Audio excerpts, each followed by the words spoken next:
ಆಯುರ್ವೇದಕ್ಕೋಸ್ಕರ ಜೀವನ ಮುಡುಪಾಗಿಡ್ತೀನಿ, ಇದೆಲ್ಲ ನಾನು ಯೋಚನೆ ಮಾಡಿರಲಿಲ್ಲ. ಹಾಗೊಂದು ವೇಳೆ ಯಾರಾದರೂ ಮಾರುವ ಕಾರ್ಯಕ್ರಮ ಹಾಕ್ಕೊಂಡ್ರೆ ಪ್ರತಿ ಅಕ್ಷರಕ್ಕೆ, ಪದಕ್ಕಲ್ಲ ಪ್ರತಿ ಅಕ್ಷರಕ್ಕೆ ಒಂದೊಂದು ಭ್ರೂಣ ಹತ್ಯೆ ಪಾಪ.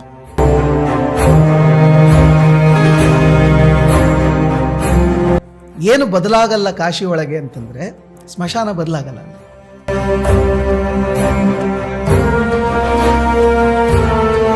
ನಾನು ಜೀವನ ಬಿಟ್ಬಿಡ್ಬೇಕೇನು, ಸಾಕು, ನನ್ನ ಅಂತ್ಯ ಮಾಡಿಬಿಡೋದು ಅಂತ ಡಿಸೈಡ್ ಮಾಡಿದ್ದೆ.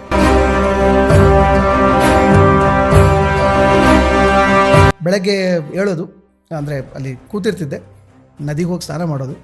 ಲಗೇಜ್ ಅಲ್ಲ ಏನೂ ಇಲ್ಲ, ಲಗೇಜ್ ಎಲ್ಲ ಏನಿಲ್ಲ. ಒಂದು ಪುಸ್ತಕ ಇರ್ತಿತ್ತು, ಒಂದು ಬ್ಯಾಗ್ ಇತ್ತು, ಅದರೊಳಗೆ ಒಂದು ಪುಸ್ತಕ ಬಿದ್ದಿತ್ತು, ಒಂದೊಂದು ಇಷ್ಟಪಟ್ಟು ಡೈರಿ, ಒಂದು ಪೆನ್ನು, ಒಂದು ಸೆಟ್ ಬಟ್ಟೆ. ಅದು ಏನು, ಇದನ್ನು ತೆಗೆದು ಹಿಂಡು ಹಾಕಿ ಒಣಗಿರ್ತಿದ್ದೆ, ಇನ್ನೊಂದು ಉಟ್ಕೊಳ್ತಿದ್ದೆ.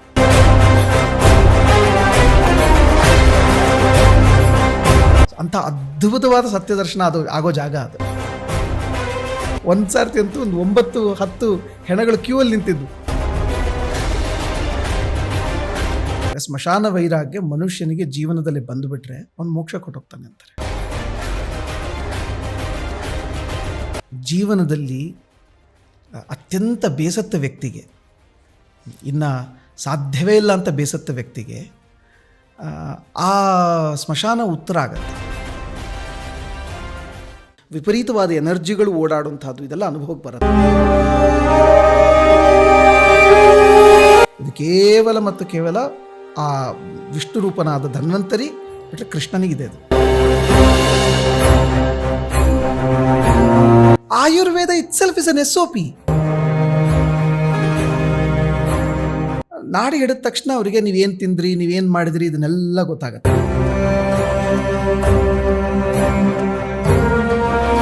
ಪ್ರಾಚೀನ ಆಯುರ್ವೇದ ನಾನು ಮಾತಾಡ್ಲಿಕ್ಕೆ ಹೋಯ್ತು ಅಂತಂದರೆ 1953 ಆ್ಯಕ್ಟ್ ಅದು ಅಡ್ಡ ಬರುತ್ತೆ ನನಗೆ.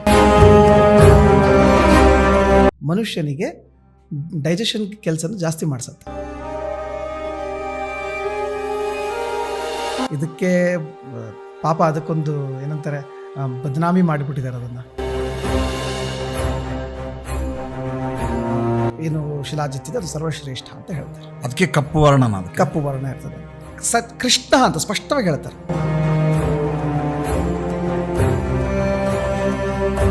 ಆಯುರ್ವೇದದಲ್ಲಿ ಆಯುರ್ವೇದ ಪಾಠ ಯಾರಿಗೆ ಮಾಡಬೇಕು ಅಂತ ಹೇಳ್ತಾರೆ. ನಾನು ಇದನ್ನೆಲ್ಲ ಮಾತಾಡ್ಬಿಡ್ತು ಅಂತ ಹೇಳಿದ್ರೆ ಇಟ್ ಈಸ್ ಕಂಪ್ಲೀಟ್ಲಿ ಲೈಕ್ ನಾನೊಬ್ಬ ಇಲ್ಲೀಗಲ್ ವ್ಯಕ್ತಿ ಆಗ್ಬಿಡ್ತೀನಿ ನಾನು.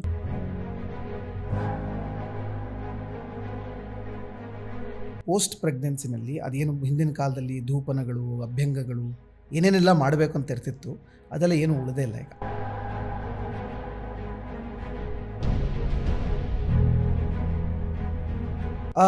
ಸುಮಾರು ಒಂದು 200-250 ಔಷಧಿಗಳನ್ನು ನಾವು ರೆಡಿ ಇಟ್ಕೊಂಡಿದ್ದೀವಿ.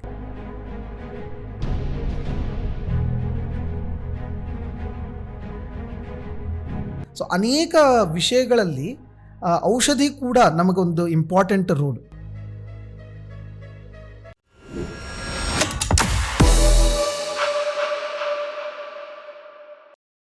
ಪಿತ್ತಕ್ಕೆ ಸಂಬಂಧಪಟ್ಟ ಹಾಗೆ, ಅಸಿಡಿಟಿಗೆ ಸಂಬಂಧಪಟ್ಟ ಹಾಗೆ, ಬ್ಲೋಟಿಂಗಿಗೆ ಸಂಬಂಧಪಟ್ಟ ಹಾಗೆ, ಮೇಲೆ ರಿಫ್ಲೆಕ್ಸ್ ಬರ್ತಾ ಇರ್ತದೆ, ಅದಕ್ಕೆ ಸಂಬಂಧಪಟ್ಟ ಹಾಗೆ ಪರಿಣಾಮಕಾರಿ ಔಷಧಿ ಇದೆಯಾ ಅಂತ? ಖಂಡಿತ ಇದೆ. ಆಯುರ್ವೇದದಲ್ಲಿ ಇಲ್ದಿರೋಂಥದ್ದು ಅಂದರೆ ಚರಕಾಚಾರ್ಯರಿಗೆ ಒಂದು ಎಂಥದಕ್ಕೆ ಅವಾರ್ಡ್ ಅಂತ ಅನ್ಕೊಳ್ಬೇಕು, ಅಂಥದ್ದು ಕೊಡ್ತಾರೆ. ಯದಿಹಾಸ್ತಿ ತದನ್ಯತ್ರ ಎನ್ಯಹಾಸ್ತಿ ನ ತತ್ ಕ್ವಚಿತ್ ಅಂತಾರೆ. ಇಲ್ಲಿ ಆಯುರ್ವೇದದಲ್ಲಿ ಇದೆ ಅಂತಂದರೆ ಪ್ರಪಂಚದಲ್ಲಿ ಎಲ್ಲ ಕಡೆ ಇರತ್ತಂಥದ್ದು. ಆಯುರ್ವೇದದಲ್ಲಿ ಇಲ್ಲ ಅಂದರೆ ಪ್ರಪಂಚದಲ್ಲಿ ಎಲ್ಲೂ ಇರೋಕ್ಕೆ ಸಾಧ್ಯನೇ ಇಲ್ಲ ಅಂತಂತಾರೆ. ಅಂದರೆ ಯಾವ ಲೆಕ್ಕದ್ದು ಔಷಧಿ ಚಿಕಿತ್ಸೆಗಳನ್ನು ಅವ್ರು ಮಾತಾಡಿರಬೇಡ, ಖಚಿತವಾಗಿರ್ತದೆ, ನಿಖರವಾಗಿ ಇದು ಹೀಗೆ ಇದಮಿತ್ತಂ ಅಂತ ಹೇಳುವಂಥ ಜ್ಞಾನ ಅವರಿಗಿತ್ತು. ಹಾಗಾಗಿ ಅದಕ್ಕೆ ಅಷ್ಟು ಪ್ರಾಮುಖ್ಯತೆ ಕೊಟ್ಟಿರೋದು ನಮ್ಮ ಪ್ರಾಚೀನರು. ಆಮೇಲೆ ಬಹಳ ಇಂಪಾರ್ಟೆಂಟ್ ಒಂದು ವಿಷಯ ಹೇಳಬೇಕು. ಇದು ಸ್ವಲ್ಪ ವಿಷಯಾಂತರ ಆದರೂ ಕೂಡ 1 ಸೆಕೆಂಡಲ್ಲಿ ಹೇಳಬೇಕಾಗಿರೋಂಥ ವಿಷಯ. ಅದು ಸಂಪೂರ್ಣ ಆಯುರ್ವೇದ ಎಲ್ಲೋ ಚಿತ್ರಾನ್ನ ಆಗಿ ಸ್ವಲ್ಪ ಉಳಿದಿದೆ ಅಂತ ಅಂದ್ಕೊಂಡಿದ್ದಾರೆ. ಹಾಗಿಲ್ಲ. ಅದು ಸಂಪೂರ್ಣ ಆಯುರ್ವೇದವನ್ನು ವಿಭಾಗ ಮಾಡಿ ಸ್ವಲ್ಪ ಕೊಟ್ಟಿದ್ದಾರೆ. ಯಾವ ವಿಭಾಗಗಳು? ಒಂದು ಸುಶ್ರುತಾಚಾರ್ಯರದು, ಒಂದು ಚರಕ, ವಾಗ್ಭಟ ಎಲ್ಲ, ಮತ್ತೆ ವಾಗ್ಭಟ ಇತ್ತೀಚಿನವರವರು, ಹಾರಿತ, ಭೇಲ, ಜತೂಕರ್ಣ, ಪರಾಶರ, ಇವರೆಲ್ಲರೂ ಕೂಡ ಅವ್ರವ್ರದೇ ಆದ ಸ್ವಂ ತಂತ್ರಾಣಿ ತೇನೀರೆ ಅಂತ ಹೇಳ್ತಾರೆ. ಎಲ್ಲರೂ ಅವ್ರವ್ರದೇ ತಂತ್ರಗಳನ್ನು ಬರ್ಕೊಂಡ್ರು ಅಂತ. ಅದರಲ್ಲಿ ಕಶ್ಯಪರದು ಒಂದು, ಹೀಗೆಲ್ಲ ಇರೋದ್ರಿಂದಾಗಿ ಆ ಲಕ್ಷ ಶ್ಲೋಕದ ಆಯುರ್ವೇದ ಅದು ಹೀಗೆ ಚಿಕ್ಕ ಚಿಕ್ಕ ಚಿಕ್ಕ ಭಾಗಗಳಾಗಿ ಅಷ್ಟಾಂಗ ಆಯುರ್ವೇದದ ಭಾಗ ಆಗಿ ಅದು ಹೋಗಿದೆ. ಹಾಗಾಗಿ ಎಲ್ಲ ಓದಿದಾಗ ನಮಗೆ ಯಾವುದು ಮಿಸ್ಸಿಂಗ್ ಅನ್ನೋದು ಅರ್ಥ ಆಗತ್ತೆ. ಹಾಗಾಗಿ ಈ ಔಷಧಿ ಇದೆಯಾ ಅಂದರೆ ಎಲ್ಲದಕ್ಕೂ ಔಷಧಿ ಇದೆ, ಪಿತ್ತಕ್ಕೂ ಔಷಧಿ ಇದೆ, ಇಲ್ಲ ಅನ್ನೋ ಪ್ರಶ್ನೆಯೇ ಇಲ್ಲ. ಕಾಂಪ್ಲಿಕೇಶನ್ ಯಾವ ಲೆವೆಲಿಂದ ಇದೆ ಅನ್ನೋದ್ರ ಮೇಲೆ ಡಿಪೆಂಡ್ ಆಗುತ್ತೆ ಅಷ್ಟೇ. ಕಾಂಪ್ಲಿಕೇಶನ್ ತುಂಬ ಜಾಸ್ತಿ ಇದೆಯಪ್ಪ, ಸರಿನೇ ಮಾಡೋಕ್ಕಾಗದಿರುವಂಥದ್ದು ಅಂತಂದರೆ ಅದಕ್ಕೂ ಬೇರೆ ರೀತಿಯಾದ ಔಷಧಿ ಕ್ರಮ ಇದೆ. ಸಂಪೂರ್ಣ ದೇಹ ಶುದ್ಧಿ ಮಾಡಿ ಮೊದಲಿಂದ ಅದನ್ನು ರಿಪೇರಿ ಮಾಡ್ಕೊಂಡು ಬರುವಂಥದ್ದು. ಅಂದರೆ ಪಂಚಕರ್ಮ ಅಥವಾ ಬಸ್ತಿ. ಏನಂಗಂದ್ರೆ ಪಂಚಕರ್ಮ ಅಂದರೆ ಏನು? 5 ಕರ್ಮಗಳು. ಏನು? ಮೊದಲನೇದಾಗಿ ದೀಪನ ಪಾಚನ, ತಿಂದ ಆಹಾರ ಜೀರ್ಣ ಆಗಬೇಕು. ಯಾಕಂದರೆ ಅದರಲ್ಲಿ ತುಪ್ಪ ಕುಡಿಸ್ತಾರೆ, ಹೆವಿ ಘೃತಪಾನ. ಘೃತಪಾನ ತುಪ್ಪ ಅದರಿಂದಾಗಿ ಅದೊಂದು ಸ್ವಲ್ಪ ರಿಪೇರಿ ಆಗಬೇಕಾದ್ರೆ ಡೈಜೆಷನ್ ಇರಬೇಕು ಕೆಪಾಸಿಟಿ. 50 ಗ್ರಾಮ್ 100 ಗ್ರಾಮ್ ತುಪ್ಪ ಕುಡಿದ್ರೆ ಡೈಜೆಸ್ಟ್ ಅಲ್ಲಿಂದ ಆಗಬೇಕದು. ಹಾಗಾಗಿ ದೀಪನ ಪಾಚನ ಮಾಡ್ತಾರೆ. ಸೊ ಅದಾದ ಮೇಲೆ ಘೃತಪಾನ, ಅದಾದಮೇಲೆ ಅಭ್ಯಂಗ, ಅದಾದಮೇಲೆ ವಿರೇಚನ, ಹೊರಗಡೆ ತೆಗೆಯುವಂಥದ್ದು ಅಂತ. ಹೀಗೆ ಬೇರೆ ಬೇರೆ ಕ್ರಮಗಳಲ್ಲಿ ಸ್ವೇದನ ಕೂಡ ಇದರೊಳಗೆ ಅನೇಕ ವಿಷಯಗಳು, ಸ್ವೇದನ, ಧೂಮಪಾನ, ಅನೇಕ ಪ್ರಕ್ರಿಯೆಗಳು ಇದರೊಳಗೆ ಇದ್ದಾವೆ ಆಯುರ್ವೇದಗಳಲ್ಲಿ. ಇವುಗಳನ್ನೆಲ್ಲ ಎಫೆಕ್ಟಿವ್ ಆಗಿ ಬಳಸ್ಕೊಂಡ್ರೆ ನಿಮಗೆ ಎಂಥ ರೋಗ ಇದ್ರೂ ಕೂಡ ಟ್ರೀಟ್ ಮಾಡ್ಬೋದು. ಸುಶ್ರುತಾಚಾರ್ಯರು ಒಂದು ಕಡೆಗೆ ಹೇಳ್ತಾರೆ, ರಿಪೇರಿ ಮಾಡ್ಲಿಕ್ಕೆ ಆಗದೇ ಇರೋ ರೋಗ ಅಂತ ಪ್ರಪಂಚದಲ್ಲಿ ಒಂದು ಇಲ್ವೇ ಇಲ್ವಂತೆ, ಯಾವುದೂ ಇಲ್ಲ ಅಂತೆ. ಅಸಾಧ್ಯ ರೋಗವೂ ಕೂಡ, ಅವರು ಸ್ಪಷ್ಟ ಶಬ್ದಗಳಲ್ಲಿ ಹೇಳ್ತಾರೆ, ಅಸಾಧ್ಯ ರೋಗವೂ ಕೂಡ ಒಬ್ಬ ಒಳ್ಳೆ ನಿಷ್ಣಾತ ಜೊತೆಗೆ ಅನುಗ್ರಹ ಇರುವಂತಹ, ಒಳ್ಳೆ ಶಬ್ದ ಅದು, ಅನುಗ್ರಹ ಇರುವಂತಹ ಧನ್ವಂತರಿ ಅನುಗ್ರಹ ಇರುವಂಥ ಒಬ್ಬ ವ್ಯಕ್ತಿ ಕೈಗೆ ಸಿಕ್ತು ಅಂತಂದರೆ ರೋಗ ಅಂಥದ್ದು ಅಸಾಧ್ಯ ರೋಗ, ಅದು ಕೂಡ ಸರಿಯಾಗತ್ತೆ ಅಂತ ಹೇಳ್ತಾರೆ. ಅಷ್ಟು ಖಚಿತವಾಗಿ ಹೇಳ್ತಾರೆ. ಅಷ್ಟು ಖಚಿತವಾಗಿ ಅಸಾಧ್ಯವೂ ಸಾಧ್ಯ ಆಗತ್ತೆ ಅಂತ ಆದಮೇಲೆ ಅದು ಎಂಥ ಆಳ ಇರಬೇಡ ಆಯುರ್ವೇದ ಗ್ರಂಥಕ್ಕೆ. ಬಟ್ ಈಗ ಅದೆಲ್ಲ ಔಷಧಿಗಳು ಇನ್ನೂ ಲಭ್ಯ ಇದಾವೆ. ಬೇಕಾದಷ್ಟು ಹೃದಯ ರೋಗ ಇದೆ, ಅದಕ್ಕೆ ನಾವು ಇವತ್ತು ಮಾಡರ್ನ್ ಸೈನ್ಸ್ನಲ್ಲಿ ಏನು ಹೇಳ್ತೀವಿ, ಅದಕ್ಕೆ CIBG ಅಂತ ಬೈಪಾಸ್ ಸರ್ಜರಿ ಮಾಡ್ತಾರೆ, ಸ್ಟೆಂಟ್ ಹಾಕ್ತಾರೆ. ಇದೆಲ್ಲ ಇತ್ತೀಚೆಗೆ ರೂಢಿಸ್ಕೊಂಡ್ಬಂದಿರೋದು. ಹಾಗಾದರೆ ಆಯುರ್ವೇದದಲ್ಲಿ ಏನು ಮಾಡ್ತಾರೆ ಅದಕ್ಕೆಲ್ಲ? ನೋಡಿ, ಆಯುರ್ವೇದದಲ್ಲಿ ಸರ್ಜರಿಗಳು ಇದ್ದಾವೆ, ಬೇಕಾದಷ್ಟು ಥರ ಸರ್ಜರಿಗಳಿದ್ದಾವೆ, ಇಲ್ಲ ಅಂತ ಯಾರು ಹೇಳಿದವರು? ಹೌದಾ? ಹೌದು, 100% ಇದೆ. ನಿಮಗೀಗ ಉದಾಹರಣೆಗೆ ಹೇಳ್ತೀನಿ. ನಮ್ಮಲ್ಲಿ ಗೃಧ್ರಸಿ ಅಂತ ಹೇಳ್ತೀವಿ ಆಯುರ್ವೇದದಲ್ಲಿ. ಗೃಧ್ರಸಿ ಅಂತ ಹೇಳಿದ್ರೆ sciatica, one of the famous problem. ಹೌದಾ? ಹೌದು. ಸಯಾಟಿಕಾಗೆ ಸಿಂಪಲ್ ಒಂದು ರಕ್ತಮೋಕ್ಷಣ ಅಂತ ಒಂದು ಕಾರ್ಯಕ್ರಮ. ಅದು ಶಿರಾವೇದ ರಕ್ತಮೋಕ್ಷಣ. ಅಲ್ಲಿಂದ ಶಿರಾವೇದ ಅಂದರೆ ಒಂದು ನರವನ್ನು, ಒಂದು ವೇನನ್ನು ಕಟ್ ಮಾಡೋದು, ಅಲ್ಲಿಂದ ಬ್ಲಡ್ಡನ್ನು ಡ್ರಾ ಮಾಡೋದು. ಕಪ್ಪು ಬಣ್ಣದಲ್ಲಿ ಹೊರಗೆ ಹೋಗ್ತದೆ. ಅಂದರೆ ಅದು ವಾತ ಮಿಶ್ರಿತವಾದದ್ದು. ಅಲ್ಲಿ ವಾತ ಅಬ್ಸ್ಟ್ರಕ್ಷನ್ ಏನಿತ್ತು ಅದು ಹೊರಗೆ ಬರ್ತದೆ. ಅದಕ್ಕಿಂತ ಮುಂಚೆ ಅಗ್ನಿಕರ್ಮ ಎಲ್ಲ ಮಾಡಿ, ಪಂಚಕರ್ಮ ಎಲ್ಲ, ಅಭ್ಯಂಗ ಎಲ್ಲ ಮಾಡಿ, ಅದನ್ನು ವಾತವನ್ನು ಒಂದು ಕಡೆ ಕ್ರೋಢೀಕರಿಸಿ ಅದನ್ನು ಡ್ರಾ ಮಾಡ್ತಾರೆ ಹೊರಗೆ. ಅದಾದ ಮೇಲೆ ಪರ್ಮನೆಂಟ್ ಸೊಲ್ಯೂಷನ್ ಅದು. ಸಯಾಟಿಕಾಗೆ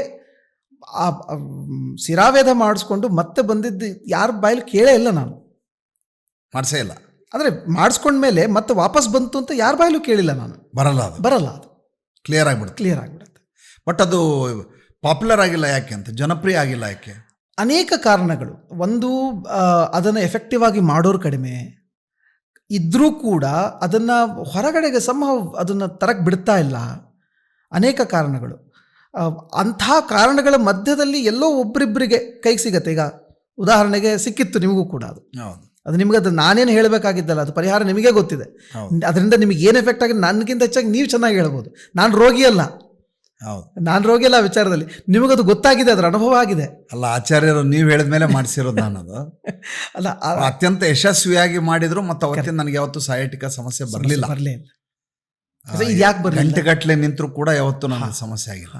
ಅದು ಯಾಕೆ, ಹೆಂಗೆ ಹೋಯ್ತದು? ಮತ್ತೆ ನನಗೆ ಆ್ಯಕ್ಚುಲಿ ನಾನು ಸಜೆಸ್ಟ್ ಮಾಡಿ ಸರ್ಜರಿ ಮಾಡಿ, ಸ್ಪೋರ್ಟ್ಸ್ ಸರ್ಜನ್ ಒಬ್ಬರು, ಒಂದು ಸರ್ಜರಿ ಆಗ್ಬೇಕು ನಿಮಗೆ ಸಯಾಟಿಕಾಗೆ, ಒಂದು ನರ ಮೇಲೆ ಬಂದಿದೆ, ಕೆಳಗೆ ಬಂದಿದೆ, ಎಡಕ್ಕೆ ಹೋಗಿದೆ, ಬಲಕ್ಕೆ ಹೋಗಿದೆ, ಈ ರೀತಿ ಹೇಳಿ ಸರ್ಜರಿ ಮಾಡಿಸ್ಬೇಕಾದಂಥ ಸಂದರ್ಭದಲ್ಲಿ ತಾವು ನನಗೆ ಸಯಾಟಿಕಾಗಿ ಈ ಥರ ಶಿರಾವೇದ ಅಂತ ಮಾಡಿಸಿ ಸರಿ ಹೋಗುತ್ತೆ ಅಂತ ನೀವು ಗೈಡ್ ಮಾಡಿದರೆ ಅದರ ಪ್ರಕಾರ ಮಾಡಿಸಿ. ಅದು ಯಾಕೆ ಜನಪ್ರಿಯ ಆಗ್ತಾ ಇಲ್ಲ ಅಂತ ನನ್ನ ಪ್ರಶ್ನೆ. ನಮಗೇನಂತಂದ್ರೆ ಒಬ್ಬರದಲ್ಲ ಇದು ಕಾರ್ಯಕ್ರಮ. ಇದು ಶಿರಾವೇದವನ್ನು ನಾನು ಪಬ್ಲಿಸೈಸ್ ಮಾಡೋದು ಅಂದರೆ ಒಬ್ಬರದ್ದು ಕಾರ್ಯಕ್ರಮ ಅಲ್ಲ. ಅಂತಹದ್ದು ಎಫೆಕ್ಟಿವ್ ಡಾಕ್ಟರ್ಗಳ ಹೊರಗಡೆ ಬರಬೇಕು. ಈಗ ಅವರಿಗೆ ಶಿರಾವೇದ ಮಾಡಲಿಕ್ಕೆ ಬೇಕಾಗಿರೋಂಥ ಇಕ್ವಿಪ್ಮೆಂಟ್ಗಳು, ಅದಕ್ಕೆ ಮತ್ತೊಂದು ಮಗದೊಂದೆಲ್ಲ ಇಟ್ಕೊಂಡು ಅವರು ಕೂತ್ಕೊಂಡು ನಾನೊಂದು ಶಲ್ಯದ್ದೊಂದು ಕ್ಲಿನಿಕ್ ನಡೆಸ್ತೀನಿ ಅಂತ ಹೇಳುವಂಥ ಧೈರ್ಯವಂತ ಡಾಕ್ಟರ್ಗಳು ಹೊರಗೆ ಬರಬೇಕು. ಇವತ್ತು ಮಾಡ್ತಾ ಇಲ್ಲ ಅಂತೇನಿಲ್ಲ, ಬೇಕಾದಷ್ಟು ಜನ ಡಾಕ್ಟರ್ಗಳು ಪ್ರಾಕ್ಟೀಸ್ ಮಾಡ್ತಾ ಇದ್ದಾರೆ. ಬಟ್ ಶಿರಾವೇದವನ್ನು ನಾನು ಮಾಡಬಲ್ಲೆ ಅಂತ ಹೇಳಿ ಕುತ್ಕೊಂಡು ಅದನ್ನೇ ಫೋಕಸ್ ಮಾಡಿ ಒಬ್ಬ ಕ್ಲಿನಿಕ್ ಮಾಡಿದ್ರು ಸಾಕು. ಆಗತ್ತೆ. ಸಯಾಟಿಕಾ ಪೇಷಂಟ್ ಒಬ್ಬರ ಇಬ್ಬರ ನಿಮಗೆ ಸಹಸ್ರಾರು ಜನ ಅಲ್ವಾ. ಅದೇ ರೀತಿ ಕ್ಷಾರಸೂತ್ರ ಕೂಡ ಪೈಲ್ಸ್ ಅಂತ ಪ್ರಾಬ್ಲಮ್ಗಳಲ್ಲಿ ಅಥವಾ ಆಬ್ಸೆಸ್ ಅಂತ ಪ್ರಾಬ್ಲಮ್ಗಳಲ್ಲಿ ಕ್ಷಾರಸೂತ್ರ ಒಂದೇ ಒಂದು ಸರ್ಜರಿ ಇಲ್ದಂಗೆ ರಿಪೇರಿ ಮಾಡುತ್ತೆ. ಒಂದು ಪ್ರೊಸೀಜರ್, ಒಂದು ದಾರ ಹಾಕಿ, ಸಮುದ್ರದ ಉಪ್ಪಿನ ದಾರ ಅದು, ಅದನ್ನು ಹಾಕಿ ಅಲ್ಲಿರೋ ಎಲ್ಲ ಕಸವನ್ನು ಹೊರಗೆ ತೆಗೆಯುತ್ತೆ ಅಂದರೆ ಆಯುರ್ವೇದ ಎಂಥ ಆಳವಾದ ಜ್ಞಾನ ಅದು. IBSಗೂ ಇದೇ ಥರ ಇದೆಯಾ? ಖಂಡಿತ ಇದೆ. ಎಲ್ಲ IBS ಅಂದರೆ ಏನದು? ಈಗ ಭಾಳ ಜಾಸ್ತಿ ಪ್ರಚಾರದಲ್ಲಿರುತ್ತೆ. IBSಗೆ 2 ಕ್ರಮ ಇದೆ, ನೀವು ಅದನ್ನು ನೋಡೋದಕ್ಕೆ. IBS ಅಂದರೆ ಏನು? IBS irritable bowel syndrome. ಅಂದರೆ ನಮಗೆ ಬಾರಿಗೂ ಮೋಷನ್ಗೆ ಹೋಗಬೇಕು ಅಂತ, ಟಾಯ್ಲೆಟ್ ಹೋಗ್ತಾ ಇರಬೇಕು ಅಂತ ಅನಿಸ್ತಾ ಇರ್ತದೆ. ಸಿಂಪ್ಟಮ್ಸ್ ಅಂದರೆ ಒಂದು ಹಂಗೆ ಅನ್ಸುತ್ತಷ್ಟೇ, ಬರಲ್ಲ. ಹಂಗೆ ಅನ್ಸಿದ್ದ ತಪ್ಪಿಗೆ ಬಂದ್ಬಿಡ್ತದೆ. ಬರುತ್ತೆ, ಹೋಗ್ತೀವಿ ಅದು ಅಭ್ಯಾಸ ಆಗುತ್ತೆ. ಯಾವುದೋ ಒಂದು ವಿಷಯ ನೀವು ಬಾರಿಗೆ ಮಾಡಿ ಅಭ್ಯಾಸ ಆಗಿಬಿಡ್ತದೆ, ಸೈಕಲಾಜಿಕಲ್ ಆಗಿಬಿಡ್ತದೆ ಅದು. ಅದಕ್ಕೆ ರೋಗಗಳ ಪೈಕಿ ಇಷ್ಟೆಲ್ಲ ಕ್ಯಾಟಗರೈಸೇಷನ್ ಆಯುರ್ವೇದದಲ್ಲಿ ಮಾತ್ರ ಇರೋದು ನಿಮಗೆ. ಶರೀರ, ಮಾನಸ, ಆಗಂತು, ಮಾನಸಿಕ ರೋಗಗಳು ಅಂತ ಒಂದಷ್ಟು ಲಿಸ್ಟ್ ಹಾಕ್ತಾರೆ. ಅದರಲ್ಲಿ IBS ಕೂಡ ಒಂದು. ಶರೀರ, ಮಾನಸ, ಆಗಂತು. ಆಗಂತು ಅಂದರೆ ಆಗಂತು ಅಚಾನಕ್ಕಾಗಿ ಆಗುವಂಥದ್ದು, ದಿಢೀರಂತ. ಈಗ ಇದ್ದಕ್ಕಿದ್ದಾಗೆ ಜ್ವರ ಬಂದ್ಬಿಡ್ತು. ಯಾಕಂತ ಗೊತ್ತಿಲ್ಲ. ಯಾಕಂದರೆ ವೆದರ್ ಚೇಂಜ್ ಆಯಿತು, ನೀರು ಚೇಂಜ್ ಆಯಿತು, ಇನ್ನೊಂದೇನು ಚೇಂಜ್ ಆಯಿತು. ಅಕಾಲಜ ಋತುಗಳಿಂದ ಎಲ್ಲದರಗಳಲ್ಲಿ ಸಂಧಿಕಾಲಗಳಲ್ಲಿ ರೋಗಗಳು ಬರ್ತವೆ. ಸಂಧಿಕಾಲ, ಒಂದು ಋತುವಿಂದ ಇನ್ನೊಂದು ಋತುವಿಗೆ ಹೋಗಬೇಕಾದ್ರೆ ಏನು ಸಂಧಿಕಾಲ ಇರುತ್ತೆ, ಒಂದು 10-15 ದಿವಸ, ಅದರಲ್ಲಿ ರೋಗಗಳು ಬರ್ತವೆ. ಅದು ಕಾರಣ ಬೇಕಾಗಿಲ್ಲ. ಅಂದರೆ ವೆದರ್ ಚೇಂಜ್ ಆಯಿತು, ಶರೀರ ಒಪ್ಕೊಳ್ಳಿಲ್ಲ. ಸೊ ಆ ಮೆಟಬಾಲಿಕ್ ಸಿಸ್ಟಮ್ ಇದೆಯಲ್ಲ, ಅದು ತುಂಬ ಚೆನ್ನಾಗಿದೆ. ಅದೊಂದು ಅದ್ಭುತ ಸೈನ್ಸ್ ಅದು. ಹಾಗೆ ಮಾನಸಿಕ ರೋಗದ ಕ್ಯಾಟಗರಿಯಲ್ಲಿ IBS ಕೂಡ ಬರ್ತದೆ. ಅದು ಎಷ್ಟು ರೋಗದ ಇರಿಟೇಬಲ್ ಬೊವೆಲ್ ಸಿಂಡ್ರೋಮ್. ಸೊ ಇದು ಅಂದರೆ ಪದೇ ಟಾಯ್ಲೆಟ್ ಹೋಗಬೇಕು ಅಂತ ಅನಿಸುವಂಥದ್ದು. ಇದು ಎಷ್ಟು ಶಾರೀರಿಕವಾಗಿ ಸಮಸ್ಯೆ ಮಾಡ್ತದೋ ಅದಕ್ಕೆ 10 ಪಟ್ಟು ಮಾನಸಿಕವಾಗಿ ಆಗುವಂಥದ್ದು ಇದು. ಅದಕ್ಕೀಗೆಲ್ಲ ಕೆಲವರೆಲ್ಲ ಹಿಪ್ನೋಟಿಕ್ ಥೆರಪಿ ಅಂತೆಲ್ಲ ಮಾಡ್ತಾ ಇದ್ದಾರೆ, ಹಿಪ್ನಾಸಿಸ್ ಥೆರಪಿ ಅಂತೆಲ್ಲ. ಅದನ್ನು ಹಿಪ್ನಾಸಿಸ್ ಮಾಡಿ ನಿಮಗೆ ಇದೆಲ್ಲ ಏನು ಸಮಸ್ಯೆ ಇಲ್ಲ ಅಂಥೇಳಿ, ಅಂದರೆ ಸಾಫ್ಟ್ವೇರ್ನ ರೀಬೂಟ್ ಮಾಡಿದ ಹಾಗೆ, ರಿಸ್ಟೋರ್ ಮಾಡಿದ ಹಾಗೆ, ಸಾಫ್ಟ್ವೇರ್ನ ಅಪ್ಡೇಟ್ ಮಾಡೋದು, ಅಪ್ಗ್ರೇಡ್ ಮಾಡೋದು, ಇದೆಲ್ಲ ಪ್ರಯತ್ನಗಳೆಲ್ಲ ನಡೀತಾ ಇದ್ದಾವೆ. ಅನೇಕ ಸಕ್ಸಸ್ಫುಲ್, ಯಶಸ್ವಿ. ಆಯುರ್ವೇದದಲ್ಲಿ ಏನು ಮಾಡ್ತಾರೆ ಇದಕ್ಕೆ? ಆಯುರ್ವೇದದಲ್ಲಿ ಮೊಟ್ಟ ಮೊದಲಿಗೆ ಅಂಥದ್ದು ಸ್ತಂಭಕ ದ್ರವ್ಯಗಳನ್ನು ಕೊಡ್ತಾರೆ. ಅಂದರೆ ಸ್ತಂಭಕ ಅಂತ ಹೇಳಿದ್ರೆ ಮೋಷನ್ ತೀರಾ ಕಡಿಮೆ ಆಗಿಬಿಡ್ತದೆ. ದಿನಕ್ಕೆ 1 ಸಾರ್ತಿನೇ ಕಷ್ಟಪಟ್ಟು ಬರಬೇಕು. ಆ ಥರ ಮಾಡಿ ಒಂದು ಸರ್ತಿ ಮಾಡ್ತಾರೆ, ಒಂದಷ್ಟು ದಿವಸದ ತನಕ. ಅದಾದ್ಮೇಲೆ ರಿಪೇರಿ ಮಾಡ್ತಾರೆ ಅದನ್ನು, ಮತ್ತು ನಾರ್ಮಲ್ಲಿಗೆ ಫುಡ್ಡಿಗೆ ತೊಗೊಂಬರ್ತಾರೆ, ಮುಗಿದೋಯ್ತು. ಅಷ್ಟು ಬೇಗ ಆಗುವಂತೆ, ಆರಾಮಾಗಿ ಆಗುವಂಥದ್ದು. ಅದೇನು ಕಷ್ಟ. ಸ್ತಂಭಕ ಅಂದ್ರೆ ನಿಲ್ಸೋದು. ಸ್ತಂಭಕ ಅಂದ್ರೆ ನಿಲ್ಸೋದು, ಕಟ್ಟೋದು ಅಂತ. ಈಗ ಮೆಂತ್ಯ ಇದೆ, ಉದಾಹರಣೆಗೆ ಮೆಂತ್ಯ ಹೇಳ್ತಾ ಇದ್ದೀನಿ ನಾನು. ಮೆಂತ್ಯ ತಿಂದರೆ ಕಾನ್ಸ್ಟಿಪೇಷನ್ ಆಗತ್ತೆ ಅಂತ. ಹೌದು, ಮೆಂತ್ಯ ತಿಂದರೆ ಕಾನ್ಸ್ಟಿಪೇಷನ್, ಲೂಸ್ ಮೋಷನ್ ಆಗಲ್ಲ. ಮೆಂತ್ಯದ ಒಂದು ಪರಿಣಾಮ ಜಾಸ್ತಿ ಆದರೆ ಲೂಸ್ ಮೋಷನ್ ಆಗುತ್ತದು. ಮೆಂತ್ಯದ ಒಂದು ಪರ್ಟಿಕ್ಯುಲರ್ ಪರಿಣಾಮದಲ್ಲಿ ಕಾನ್ಸ್ಟಿಪೇಟ್ ಆಗುತ್ತೆ. ಸೊ ಕಾನ್ಸ್ಟಿಪೇಟ್ ಆಗುವಂಥದ್ದು ಸ್ತಂಭಕ ದ್ರವ್ಯಗಳನ್ನು ಕೊಟ್ಟು ಅದನ್ನು ತಡೆದಿಟ್ಕೊಳ್ತಾರೆ. ಒಂದು. ಎರಡನೇದ್ದು, IBS ಅಲ್ಲಿ ಪಿತ್ತ ವ್ಯತ್ಯಾಸ ಆಗಿರೋ ಸಾಧ್ಯತೆಗಳಿರ್ತದೆ ಎಷ್ಟೋ ಜನಕ್ಕೆ. ಇನ್ಫೆಕ್ಷನ್ ಬೇಸ್ಡು ಈ ಥರದ್ದೆಲ್ಲ ಒಂದೇನೋ ಇರ್ತದೆ. ಅದಕ್ಕೆ ಕುಟಜ ಮುಂತಾದ ಔಷಧಿಗಳು, ಕುಟಜಾರಿಷ್ಟ ಅಂತೆಲ್ಲ ಬರುತ್ತೆ, ಅಂಥ ಔಷಧಿಗಳನ್ನೆಲ್ಲ ಬಳಸ್ಕೊಳ್ತಾ ಅದನ್ನು ಕೂಡ, ಅಂದರೆ ಕುಟಜಾರಿಷ್ಟ ಬೇಸಿಕಲಿ ಕ್ರಿಮಿಘ್ನ, ಶ್ರೇಷ್ಠ ಕ್ರಿಮಿಘ್ನ. ಅಂದರೆ ಈ ಹುಳಗಳು, ಜಂತುಗಳು, ನಮ್ಮಲ್ಲಿ ಜಂತು ಹುಳ ಅಂತಲ್ಲ, ಅದಲ್ಲ, ಯಾವುದೇ ಹುಳಗಳು ನಮ್ಮ ಬಾಡಿಗೆ ಒಪ್ಪದೇ ಇರುವಂತಹದ್ದು ಏನಿರ್ತದೆ ಅದನ್ನು ಸಾಯಿಸುವಂಥದ್ದು. ಆ್ಯಕ್ಚುಲಿ ಕೊರೋನಾ ಸಂದರ್ಭದಲ್ಲಿ ಕುಟಜ ಅನ್ನೋದು ಬಹಳ ಹೈಯೆಸ್ಟ್ ರಿಸರ್ಚಲ್ಲಿ ಟಾಪಿಕಲ್ಲಿ ಇತ್ತದು. ಹೌದು, ಕುಟಜ ಅನ್ನೋದು ಅದಕ್ಕೂ ಕೆಲಸ ಮಾಡಬಲ್ದು. ಅದು ಕುಟಜಾರಿಷ್ಟ, ಹೌದು, ಕೆಲಸ ಮಾಡಬಲ್ದು. ಅದಕ್ಕೆ ವಿಶೇಷ ಅಧ್ಯಯನಗಳು ಬೇಕಷ್ಟೇ ಅದಕ್ಕೆ. ಆ ಕುಟಜ ಅರಿಷ್ಟ ಅಂತ ಹೇಳೋದಿಲ್ಲ, ಕುಟಜ ಅನ್ನೋದು ಅದರಲ್ಲಿ ವಿಶೇಷವಾಗಿ ಬಳಸ್ಕೊಳ್ಬಹುದು. ಕ್ರಿಮಿಗಳನ್ನು ಸಾಯಿಸೋದು, ವೈರಸ್ಗಳನ್ನು ಸಾಯಿಸುವಂಥದ್ದು. ಸೊ ಇನ್ಫೆಕ್ಷನ್ ಆದಾಗ ಆ ಭಾಗದಿಂದ ಅದನ್ನು ಹೊರಗೆ ತೆಗಿಬೇಕಾದ್ರೆ ಇದೆಲ್ಲ ಔಷಧಿಗಳು ಕೆಲಸ ಮಾಡ್ತವೆ. ಸೊ ಅದು ಇನ್ಫೆಕ್ಷನಿಂದ ಆಗ್ತಾ ಇದೆಯೋ, ಮತ್ತೆ ಸೇಮ್ ಪಾಯಿಂಟಿಗೆ ಬಂದ್ವಿ ನಾವು. ಇನ್ಫೆಕ್ಷನಿಂದ ಆಯಿತು, ಸೈಕಲಾಜಿಕಲ್ ಆಗ್ತಾ ಇದೆಯೋ, ಪ್ರಕೃತಿಯೇ ವ್ಯತ್ಯಾಸ ಇದೆಯೋ, ಅದನ್ನೆಲ್ಲ ಅಸೆಸ್ ಮಾಡ್ತೀವಿ. ಮತ್ತೆ ಅದೆಲ್ಲದರಲ್ಲೂ ನಮಗೇನು ಪರಿಣಾಮ ಕಾಣಿಸ್ಬೇಕಿತ್ತು ಅದೆಲ್ಲ ಕಂಡಿದ ತಕ್ಷಣ ಅದಕ್ಕೆ ನಾವು ಔಷಧಿಗಳನ್ನು ಶುರು ಮಾಡ್ತೀವಿ. ಅದರಲ್ಲಿ ಎಷ್ಟೋ ಜನಕ್ಕೆ ತಂಪು ಮಾಡುವಂಥದ್ದು ಬೇಕಿರುತ್ತೆ, ಕೆಲವರಿಗೆ ಪಿತ್ತ ಕಡಿಮೆ ಮಾಡೋದಾಗಬೇಕಾಗಿರುತ್ತೆ, ಕೆಲವರಿಗೆ ಇರೋದನ್ನೇ ಬ್ಯಾಲೆನ್ಸ್ ಮಾಡಬೇಕಾಗಿರ್ತದೆ. ಸೊ ಈ ಅನೇಕ ಸಮಸ್ಯೆಗಳು, ಒಂದಲ್ಲ ಎರಡಲ್ಲ. ಅದು ಆಯುರ್ವೇದದಲ್ಲಿ ಅಂತರ್ಭಾವ ಅಂತ ಅನ್ನೋದೊಂದು ಕಾನ್ಸೆಪ್ಟ್ ಇದೆ. ಅಂತರ್ಭಾವ ಕಾನ್ಸೆಪ್ಟನ್ನು ಇವತ್ತು ಪ್ರಾಯಶಃ ಪ್ರಾಚೀನ ಏನು ವೈದ್ಯರಿದ್ದಾರೆ ಅವ್ರಿಗೆ ಇದರ ಸ್ಪಷ್ಟ ನಿಲುವಿಲ್ಲ ಪ್ರಾಯಶಃ ಜನಗಳಿಗೆ. ಅಂತರ್ಭಾವ ಅಂದರೆ ಒಂದರೊಳಗೊಂದು ಹೇಳಿಕ್ಕೆ ಬರುತ್ತೆ. ಮೂಲ ಇದು ಕ್ಯಾಟಗರಿ, ಅದರ ಅಂಡರಲ್ಲಿ ಇಷ್ಟೆಲ್ಲ ಕ್ಯಾಟಗರಿ ಇದೆ ಅಂತ ಹೇಳಿ ಅದನ್ನು ಹೇಳಲಿಕ್ಕೆ ಬರುತ್ತೆ. ಸೊ ಅಂಥದ್ದೊಂದು ಕಾನ್ಸೆಪ್ಟ್ ಇಟ್ಕೊಂಡಿರೋದ್ರಿಂದಾಗಿ IBSಗೂ ಕೂಡ ಔಷಧಿಗಳು ಮಾಡ್ಲಿಕ್ಕೆ ಸಾಧ್ಯ. IBS ಯಾಕೆ, IFBS ಅಲ್ಲೂ ಕೂಡ ಇನ್ಫ್ಲಮೇಟರಿ ಬೌವೆಲ್ ಸಿಂಡ್ರೋಮ್, ಅದರಲ್ಲೂ ಪಿತ್ತ ಜಾಸ್ತಿ ಆದಾಗ ಸುತ್ತಮುತ್ತ ಎಲ್ಲ ಇನ್ಫ್ಲಮೇಟ್ ಆಗುತ್ತೆ, ಉರಿ ಆಗುತ್ತೆ, ಅಲ್ಲಿ ಒಂಥರ ಗಾಯ ಆದಂಗೆ ಇನ್ಫ್ಲಮೇಟ್. ಸೊ ಅಂಥದ್ದು ಕೂಡ ಬಾರಿ ಬಾರಿಗೆ ಹೋಗಬೇಕು ಅಂತ ಅನಿಸ್ತಾ ಇರ್ತದೆ. ಕೆಲವು ಸಾರ್ತಿ ಅದರೊಳಗೆ ರಕ್ತ ಹೋಗುವಂಥದ್ದೆಲ್ಲ ಆಗುತ್ತೆ. ಅದು ಫಿಶರ್ಸು ಇರೋದಿಲ್ಲ, ಫಿಸ್ಟುಲಾ ಇರೋದಿಲ್ಲ, ಏನೂ ಇರೋದಿಲ್ಲ. ಅದು ಆಹಾರ ವ್ಯತ್ಯಾಸದಿಂದ ಆಗ್ತಿರ್ತದೆ ಎಷ್ಟೋ ಜನಕ್ಕೆ. ಕೆಲವು ಸಾರ್ತಿ ನೀರಿನ ವ್ಯತ್ಯಾಸದಿಂದ ಆಗ್ತಿರ್ತದೆ. ಎಲ್ಲೋ ಹೊರಗಡೆ ಹೋಗಿ ನೀರು ಕುಡಿದು ಬಿಟ್ಟಿರ್ತಾರೆ, ಎಲ್ಲೋ ಸೈಡಲ್ಲಿರೋದು, ಅದರಿಂದ ವ್ಯತ್ಯಾಸಗಳಾಗಿರ್ತವೆ. ಅದನ್ನೂ ಕೂಡ ಸರಿ ಮಾಡುವಂಥ ಔಷಧಿಗಳಿದ್ದಾವೆ. ಆಯುರ್ವೇದ ಅಷ್ಟು ಶಕ್ತಿವಂತ ಆಯುರ್ವೇದ. ನಾನು ಹೃದಯ ಬೇನೆಗೆ ಸಂಬಂಧಪಟ್ಟಾಗ ಕೇಳಿದೆ ನಿಮಗೆ. ಹೌದು. ಸೊ ಹೃದಯಕ್ಕೆ ಸಂಬಂಧಪಟ್ಟ ಹಾಗೆ ಔಷಧಿಗಳು ನನಗಾಗಲೇ ಹೇಳಿದ ಹಾಗೆ ಕೆಲವನ್ನ ನಾವು ಯಾವುದೇ ಕಾರಣಕ್ಕೂ ಜನರಲೈಸ್ ಮಾಡೋದಿಲ್ಲ. ನಾವು ಪ್ರಿಕಾಷನರಿ ನೀವೇನಾದರೂ ಔಷಧಿಗಳನ್ನು ತೊಗೊಳ್ತಿದ್ದೀರಿ, ಯಾವುದಾದ್ರೂ ಡ್ರಗ್ಗನ್ನು ನೀವು ಯಾವುದೋ ಒಂದು ಪರ್ಟಿಕ್ಯುಲರ್ ತೊಗಟೆನೋ ಇನ್ನೊಂದು ತೊಗೊಳ್ತಿದ್ದೀರಿ ಅಂದರೆ ನೋ ಪ್ರಾಬ್ಲಮ್ ವಿತ್ ಇಟ್. ಆದರೆ ಸಮಸ್ಯೆ ಇದ್ದಾಗ ನೀವು ಅದನ್ನು ನೋಡದೆ ಮಾಡ್ದಲೇ ಅದನ್ನು ನೆಗ್ಲೆಕ್ಟ್ ಮಾಡಿ, ಇಲ್ಲಪ್ಪ ನನಗೆ ಬ್ಲಾಕ್ ಇದೆ ಅಂತ ಇಟ್ಕೊಳ್ಳೋಣ. ಹೃದಯದಲ್ಲಿ ಒಂದು ಬ್ಲಾಕ್ ಇದೆಯಪ್ಪ, ನಾನು ಬೆಳ್ಳುಳ್ಳಿ ತಿಂದರೆ ಸರಿಯಾಗತ್ತಂತೆ ದಿನಕ್ಕೆ 1 kg ಬೆಳ್ಳುಳ್ಳಿ ತಿಂತಾ ಇದ್ದರೆ ಏನು ವ್ಯತ್ಯಾಸ ಆಗೋದಿಲ್ಲ ಅದರಿಂದ, ಅಲ್ವಾ? ಸೊ ಅದಕ್ಕೆ ಯಾವ ಸಂದರ್ಭದಲ್ಲಿ ಯಾವ ಔಷಧಿ ಎಷ್ಟು ಬೇಕು ಅಂತ ಹೇಳಿದಾರೋ ಆ ಪರಿಣಾಮ ಪರಿಣಾಮ ಎರಡೂ ಗೊತ್ತಿದ್ರೆ ಮಾತ್ರ ಮಾಡಬೇಕು. ಇಲ್ಲದೆ ಇದ್ದರೆ ಅದು ಹಾಗೆ ಬೇಕಾದಷ್ಟು ಔಷಧಿಗಳಿದ್ದಾವೆ. ಇನ್ಸ್ಟೆಂಟ್ಲಿ ರಿಸಲ್ಟ್ ಕೊಡುವಂಥದ್ದಿದೆ. ಇನ್ಸ್ಟೆಂಟ್ಲಿ ರಿಸಲ್ಟ್ ಕೊಡುವಂಥದ್ದು ನಿಮ್ಮ ಕೈಗೆ ಸಿಕ್ಕಿದೆಯಾ, ಅದಲ್ವಾ ಇಂಪಾರ್ಟೆಂಟ್. ಈಗ ಭೂಮಿ ಆಮ್ಲ ಇದೆ. ಭೂಮಿ ಆಮ್ಲ ಅನ್ನೋದು ಹೆಪಟೈಟಿಸ್ B ಇಂದ ಹಿಡ್ಕೊಂಡು ಎಂತೆಂಥ ರೋಗಗಳಲ್ಲಿ ಅದು ರಾಮಬಾಣ. ಅದು ನೆಲನೆಲ್ಲಿ ಅಂತ ಅನ್ನೋದು ಅದು ಮನೆ ಮುಂದೆ ಬೆಳೆದಿರ್ತದೆ. ಅದು ಮಳೆಗಾಲ ಬಂದ ತಕ್ಷಣ ಒಂಥರ ಕಸಕ್ತರ ಉದ್ದಕ್ಕೆ ಬೆಳೆದಿರ್ತಾವೆ ಅವು. ನಾವು ಅದನ್ನು ಕಿತ್ತಿ ಬಿಸಾಕ್ಬಿಡ್ತೀವಿ ನಮಗೇನು ಗೊತ್ತಿಲ್ಲದ ಹಾಗೆ. ಅದನ್ನು ತಿಂದರೆ ಅದು ಎಷ್ಟು ಪರಿಣಾಮಕಾರಿ. ಲಿವರ್ ಫಂಕ್ಷನಾಲಿಟಿನ ರಿಪೇರಿ ಮಾಡುತ್ತೆ. ಅದು ಹೆಪಟೈಟಿಸ್ ಅಂತ ಬಂದಮೇಲೆ ಅದು ಲಿವರ್ ಫಂಕ್ಷನಾಲಿಟಿ ಮೇಲೆ ಕೆಲಸ ಮಾಡಲೇಬೇಕಲ್ವ. ಅನೇಕ ಲಿವರ್ ಸಂಬಂಧ, ಹೌದು, ಅದೆಲ್ಲದಕ್ಕೂ ಇದು ಪರಿಣಾಮಕಾರಿ. ನೋಡಿ, ಒಂದು ಬೆಕ್ಕಿಗೆ ಆಯುರ್ವೇದ ಗೊತ್ತು. ಹೆಂಗೆ? ಪ್ರಾಣಿಗೆ ಆಯುರ್ವೇದ ಗೊತ್ತು, ಮನುಷ್ಯ ಅದ್ರ ಬಗ್ಗೆ ಯೋಚನೆ ಮಾಡೋದಿಲ್ಲ. ಬೆಕ್ಕು ತಿಂದಿದ್ದು ವ್ಯತ್ಯಾಸ ಆದರೆ ಹುಲ್ಲು ತಿನ್ನುತ್ತೆ. ಹೌದಾ? ತಿಂದಿದ್ದು ವ್ಯತ್ಯಾಸ. ನೀವು ಬೆಕ್ಕು ಸುತ್ತಮುತ್ತ ಆದರೆ ನೋಡ್ರಿ, ಅದು ಹುಲ್ಲು. ಈವನ್ ಬಿಗ್ ಕ್ಯಾಟ್ಸ್, ಹುಲಿ ಸಿಂಹಗಳು ಕೂಡ ಆ ಹುಲ್ಲು ತಿಂದು ಗಂಟ್ಲಿಗೆ ಅದನ್ನ ಹತ್ರ ಹಿಂಗೆ ಇದು ಮಾಡ್ಕೊಂಡಂಗೆ ಮಾಡಿ ವಾಂತಿ ಮಾಡ್ಕೊಳ್ತವೆ ಹೊಟ್ಟೆ ಹಾಳಾದಾಗ. ಅಂಥದ್ದೆಲ್ಲ ಬೆಕ್ಕಿಗೆ ಗೊತ್ತಿರೋ ಆಯುರ್ವೇದ ಮನುಷ್ಯನಿಗೆ ಗೊತ್ತಿಲ್ಲ ಅಂತಂದ್ರೆ ಏನು ಮಾಡೋಣ? ಅಂದರೆ ಆಯುರ್ವೇದದ ಆಳ ಉದ್ದಗಲ ಏನು ಅಂತ ಯಾರಾದರೂ ಕೇಳಿದ್ರೆ it is nothing but nature ಅಂತ ಹೇಳ್ತೀವಿ. ಅಂದರೆ ನೀವು ಹೇಳೋ ಪ್ರಕಾರ ಯಾವುದೇ ಕಾಯಿಲೆ ಇದ್ದರೂ ಕೂಡ ಸರಿಯಾದಂಥ ಪರೀಕ್ಷಣೆ ಮತ್ತು ಶುಶ್ರೂಷೆ ಎರಡೂ ಆದರೆ ಸರಿ ಹೋಗುತ್ತೆ. ಹೌದು, ಪರೀಕ್ಷೆ ಅನ್ನೋದೇ ಬಹಳ ಪ್ರಧಾನ. ರೋಗಿ ಪರೀಕ್ಷೆ ಇದು ಬಹಳ ಪ್ರಧಾನ. ರೋಗಿ ಪರೀಕ್ಷೆ ಆಗಬೇಕು. ಎಲ್ಲರೂ ರೋಗಿ ಪರೀಕ್ಷೆ ಮಾಡ್ತಾರೆ. ಅಲ್ಲಿ ದರ್ಶನ ಸ್ಪರ್ಶನ ಪ್ರಶ್ನೆಗಳನ್ನು ಇಟ್ಕೊಂಡು ಕೈ ಹಿಡ್ಕೊಂಡು ದರ್ಶನ ಮಾಡೋದು, ನೋಡೋದು ಏನಿದೆಯಪ್ಪ ಎಲ್ಲ ನೋಡೋದು ಅಂತ. ಸ್ಪರ್ಶ ಮಾಡೋದು, ಮುಟ್ಟೋದು, ಅದರ ಪ್ಯಾಲ್ಪಿಟೇಷನ್ ಮಾಡೋದು, ಇದೆಲ್ಲ ಪ್ರಶ್ನೆ ಮಾಡಿ ಕೇಳೋದು, ನೀವೇನು ಮಾಡಿದ್ರಿ ಏನಿಲ್ಲ ಇದೆಲ್ಲ ಕೇಳುವಂಥದ್ದು. ಇದಲ್ದಲ್ಲೇ ರೋಗ ಪರೀಕ್ಷೆ ಮಾಡಬೇಕು ಕೂಡ. ರೋಗ ಏನು ಅಂತ. ಇವಾಗ ಮೇಲ್ಗಡೆ ವೂಂಡ್ ಆಗಿದೆ, ಯಾವುದೋ ಗಾಯ ಆಗಿದೆ, ನೋಡ್ತೀವಿ, ಕಾಣಿಸ್ತಾ ಇದೆ, ಗೊತ್ತಾಗ್ತಾ ಇದೆ ನಮಗೆ. ಅದಲ್ದಲ್ಲೂ ಕೂಡ ಜ್ವರ ಬಂದಿದೆ, ಆ ರೋಗದ ಪರೀಕ್ಷೆ ಮಾಡಬೇಕು ನಾವು. ಇದು ಎಲ್ಲಿಂದ ಬಂತು, ಯಾಕೆ ಬಂತು, ಇದರ ತೀವ್ರತೆ ಏನು, ಇದರ ಮೂಲ ಗುಣ ಏನು, ಅದೆಲ್ಲ ಪರೀಕ್ಷೆ ಮಾಡಬೇಕು. ಡೆಂಗಿಯಂತಹ ದೊಡ್ಡ ದೊಡ್ಡ ಕಾಯಿಲೆಗಳಿಗೂ ಕೂಡ ಪ್ಲೇಟ್ಲೆಟ್ ವರ್ಧನೆ ಮಾಡಲಿಕ್ಕೂ ಔಷಧಿಗಳಿದ್ದಾವೆ. ಇದೆಯಾ? 100% ಇದೆ.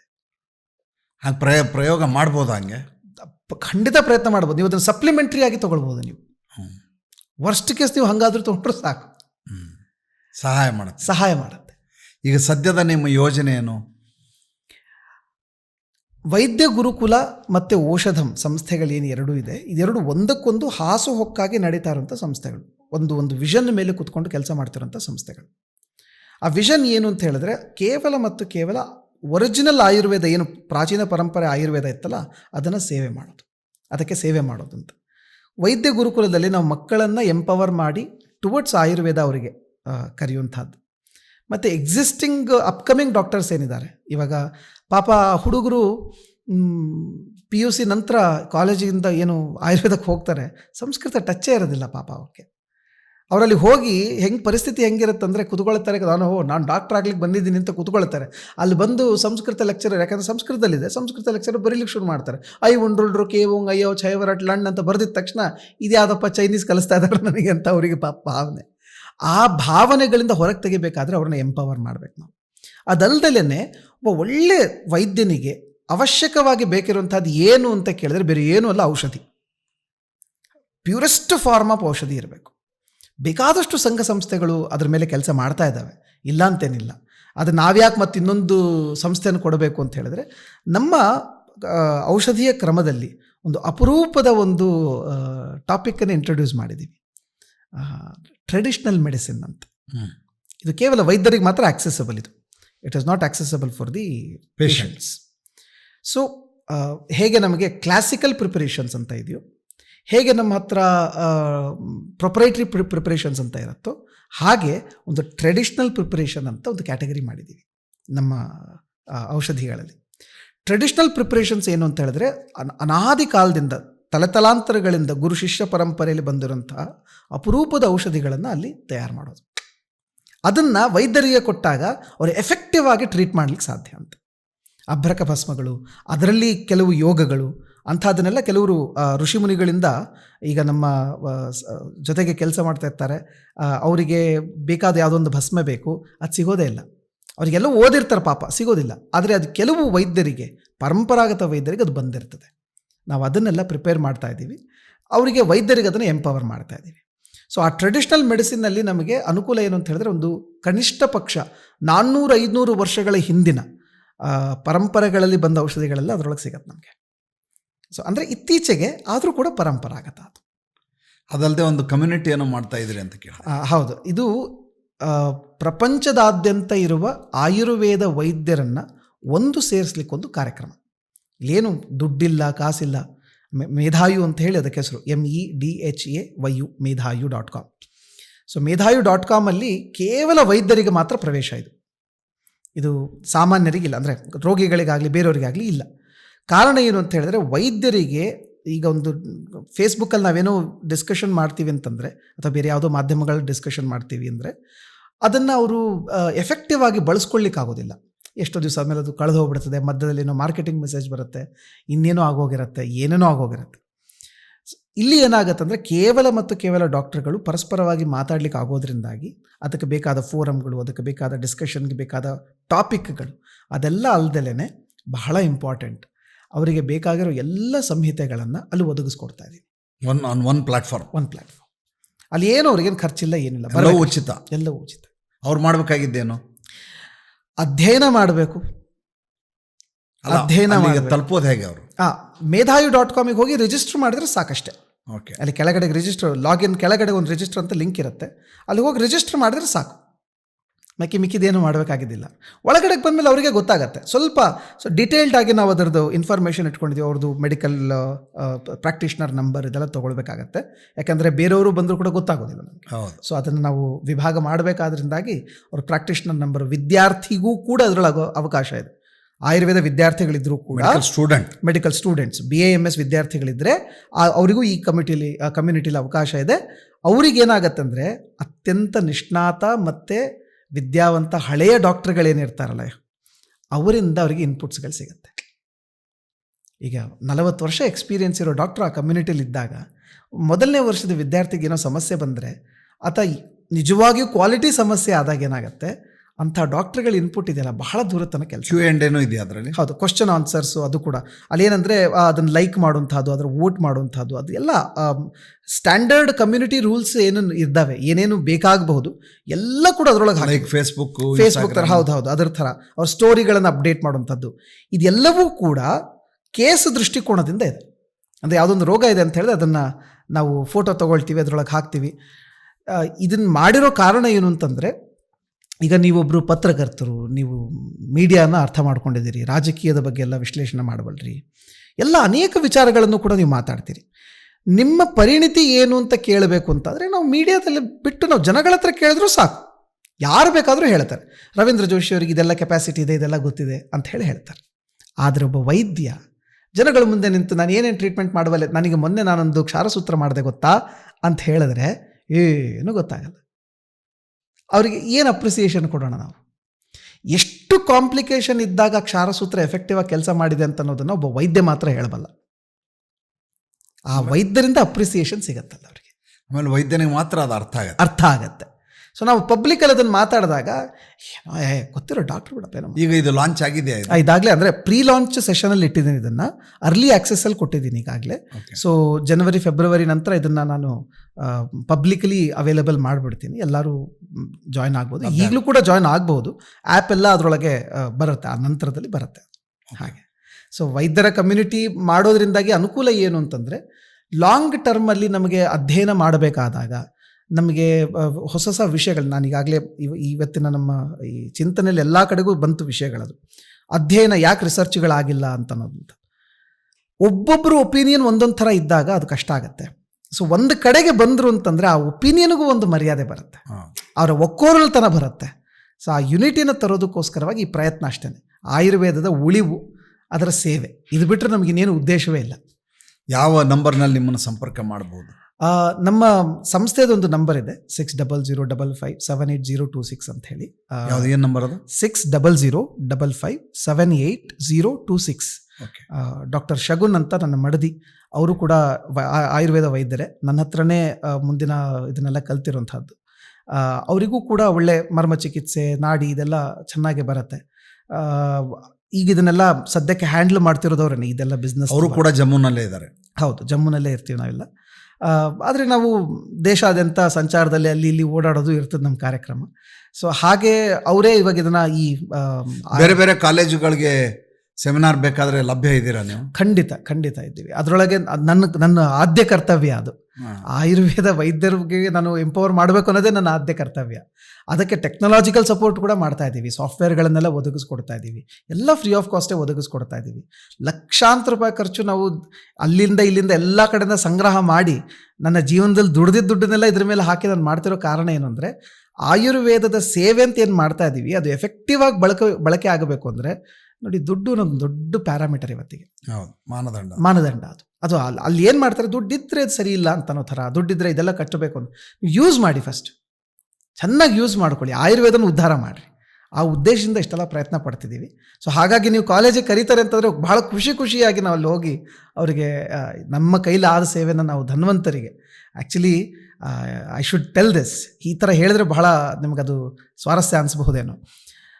ಯಾರಾದರೂ ವೈದ್ಯರಿಗೆ ನಾನು ಪಾಠ ಮಾಡಬೇಕು ಅನ್ನೋ ಸಂದರ್ಭ ಬಂದಾಗ ನನ್ನ ಮನಸ್ಥಿತಿ ಹೇಗಿರುತ್ತಂದರೆ, ಒಬ್ಬ ವಿದ್ಯಾರ್ಥಿ ಧನ್ವಂತರಿಗೆ ಚಿಂತನೆ ಒಪ್ಪಿಸಿದ ಹಾಗೆ ಇರತ್ತೆ ನನಗೆ. ನನ್ನ ಮುಂದೆ ಕೂತ್ಕೊಂಡಿರೋ ವೈದ್ಯ ನನ್ನ ಶಿಷ್ಯ ಅಂತ ಅನ್ಸಲ್ಲ ನನಗೆ. ಆ ಕ್ಷಣಕ್ಕೆ ಪಾಠ ಕೇಳಬೇಕಾದ್ರೆ ಮಾತ್ರ ನಾನು, ಅಂದರೆ ಒಪ್ಪಿಸ್ಕೊಳ್ಬೇಕಾದ್ರೆ ವಾಪಸ್ ಕೇಳ್ತೀವಲ್ಲ, ಆ ಕ್ಷಣಕ್ಕೆ ಮಾತ್ರ ಒಬ್ಬ ವಿದ್ಯಾರ್ಥಿ ಥರ ಟ್ರೀಟ್ ಮಾಡ್ತೀನಿ. ಅದು ಬಿಟ್ಟರೆ ಧನ್ವಂತರಿಗೆ ಕೂತ್ಕೊಂಡಿದ್ದಾನೆ ಸಾಕ್ಷಾತ್ತು, ನಾನು ಪಾಠ ಮಾಡ್ತಿಲ್ಲ, ನಾನು ಹಿಂದೆ ಓದಿದ್ದನ್ನು ಒಪ್ಪಿಸ್ತಾ ಇದ್ದೀನಿ ವಾಪಸ್ಸು ಅಂತ ನಾನು ದೇವರಿಗೆ ವಾಪಸ್ ಕೊಡ್ತಾ ಇದ್ದೆ, ಒಪ್ಪಿಸ್ಬಿಡ್ತಾ ಇದ್ದೀನಿ. ಸ್ವಾಮಿ ನಾನು ಇಷ್ಟು ಕಲ್ತಿದ್ದೀನಿ ಸ್ವಾಮಿ, ತಪ್ಪಿದ್ರೆ ಕ್ಷಮಿಸಿ ಅಂತ ಹೇಳ್ಕೊಳ್ಳೋ ಭಾವನೆಯಲ್ಲಿ ನಾನು ಅವ್ರಿಗೆ ಪಾಠ ಮಾಡ್ತಿರ್ತೀನಿ. ಹೊರತಾಗಿ ಡಾಕ್ಟ್ರಿ ಅವರು ನನ್ನ ಅಂಡರಲ್ಲಿ ಕೆಲಸ ಮಾಡ್ತಾರೆ ಅಥವಾ ನನ್ನ ಅಂಡರಲ್ಲಿ ಓದ್ತಾ ಇದ್ದಾರೆ, ಇದೆಲ್ಲ ನನಗೆ ಅಂದರೆ ಯೋಚನೆ ಮಾಡೋಕ್ಕಾಗಲ್ಲ. ಒಬ್ಬ ವೈದ್ಯ ಆಗಿದ್ದವರು ಅದು ಆಲ್ರೆಡಿ ಧನ್ವಂತರಿ ಜಾಗ, ಅದು ನಾನು ಇನ್ನೇನು ಮಾಡೋಷ್ಟೇ ಇಲ್ಲ ಅಲ್ಲಿ. ಸೊ ಅಲ್ಲಿ ಏನಿದ್ರು ನಾನು ಒಪ್ಪಿಸ್ಕೊಳ್ಬಲ್ಲೆ ಅಷ್ಟೆ. ಹಾಗೆ ಆ ಮಕ್ಕಳುಗಳಿಗೆ ಪಾಠ ಮಾಡ್ತೀನಿ. ವಿದ್ಯಾರ್ಥಿಗಳು, ಹೊಸ ವಿದ್ಯಾರ್ಥಿಗಳು, 1ನೇ 2ನೇ 3ನೇ ವರ್ಷದ ವಿದ್ಯಾರ್ಥಿಗಳು ಸಂಹಿತಾಧ್ಯಯನ ಮಾಡಬೇಕು ಅಂತ ಆಸಕ್ತಿ ಇದ್ದರೆ ಅವರೂ ಕೂಡ ನನ್ನ ಜೊತೆಗೆ ನಮ್ಮ ಗುರುಕುಲಕ್ಕೆ ಆನ್ಲೈನಲ್ಲೇ ಜಾಯ್ನ್ ಆಗ್ಬೋದು. ಅವರೇನು ನಮಗೆ ಅಲ್ಲಿ ಫಿಸಿಕಲಿ ಅಲ್ಲಿಗೆ ಬರಬೇಕು ಅಂತಲ್ಲ, ಫಿಸಿಕಲಿಗೆ ಬಂದರೆ ಅವರಿಗೆ ನಾನು ಊಟ ವಸತಿಗಳನ್ನು ಕೊಟ್ಟು ನಾನು ಇಟ್ಕೊಂಡು ನಾನು ಬೇಕಾದ್ರೆ ಪಾಠ ಮಾಡಬಲ್ಲೆ. ಆದರೆ ಆನ್ಲೈನಲ್ಲೂ ಜಾಯ್ನ್ ಆಗ್ತಾರಂದ್ರೆ ಅದೂ ಆಗಲಿ. ಅವ್ರ ಒಟ್ಟು ನಮ್ಮ ಉದ್ದೇಶ ಏನಂತಂದರೆ, ಒಂದು ಸಂಹಿತೆ ಎಲ್ಲ ವಿದ್ಯಾರ್ಥಿಗಳು ಒಂದು ಸಂಹಿತೆ ಪೂರ್ತಿ ಬರಬೇಕು. ಅದೇನಾದರೂ ಇರಲಿ, ನಾವು ಎಷ್ಟಾದರೂ ಕಷ್ಟ ಆಗಲಿ ನಾವು ಮಾಡ್ತೀವಿ ಅಂತ. ಸೊ ಇದು ನಮ್ಮ ಉದ್ದೇಶ. ಇವರು ಆಚಾರ್ಯ ಮಹಾನಿಧಿ, ಹೆಸರಿಗೆ ಅನ್ವರ್ಥವಾಗಿರುವಂಥ ಆಚಾರ್ಯರು. ಸಮುದ್ರವನ್ನು ಮೊಗೆದು ಬೊಗಸೆಯಲ್ಲಿ ತರುವ ಪ್ರಯತ್ನವನ್ನು ಮಾಡಿದ್ದೇವೆ. ಮತ್ತು ಮುಂದಿನ ಸಂಚಿಕೆಯಲ್ಲಿ ಅವ್ರ ಜೊತೆ ಇನ್ನಷ್ಟು ಮಾತಾಡೋಣ. ಸಂಚಿಕೆ ಇಷ್ಟ ಆಗಿದ್ದರೆ ದಯವಿಟ್ಟು ಲೈಕ್ ಮಾಡಿ, ಫಾಲೋ ಮಾಡಿ, ಶೇರ್ ಮಾಡಿ. ಆಚಾರ್ಯ ಮಹಾನಿಧಿ ಅವ್ರನ್ನ ಸಂಪರ್ಕ ಮಾಡಲಿಕ್ಕೆ ಅವರು ಕೆಳಗಡೆ ಡಿಸ್ಕ್ರಿಪ್ಷನಲ್ಲಿ ಕೊಟ್ಟಿರುವಂಥ ನಂಬರನ್ನು ಸಂಪರ್ಕಿಸಬಹುದು. ನಮಸ್ಕಾರ. ನಮಸ್ತೆ.